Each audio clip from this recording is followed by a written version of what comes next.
there is a movement to radicalize young people, and I'm not going to wait until it's done. Eric Adams, who's obviously the mayor of New York City, was asked about the various groups that have been showing up to Columbia, because we just have no numbers on how many of these people are students in the first place.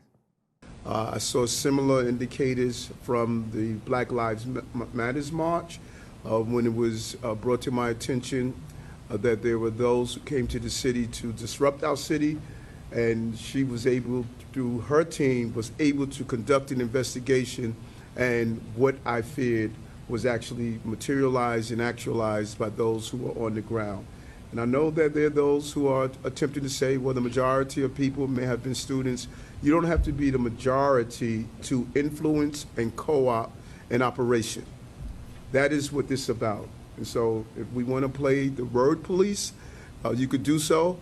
I want to play the New York City police, where we're going to protect our city from those who are attempting to do what is happening globally.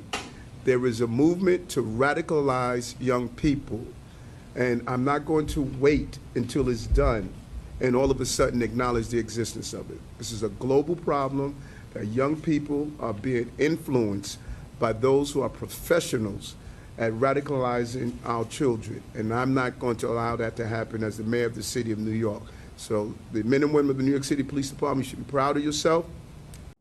Gad, I'm no fan of Eric Adams, and he made New York City a sanctuary city, so he ushered in much of this madness. He's been terrible on crime and a bunch of other stuff, but he did basically get that right. The question is, well, what are you going to do? You can say that, all right, the encampment's gone for now, but are you never going to allow it to happen again? How are you going to de-radicalize Columbia University and the rest of the institutions? Yeah, along those lines, I can't remember if it was in New York. Do you remember a day or two ago, I think there were some cops who were putting down the Palestinian flag and raising the American flag, and that caused a lot of people to feel a lot of positive emotions.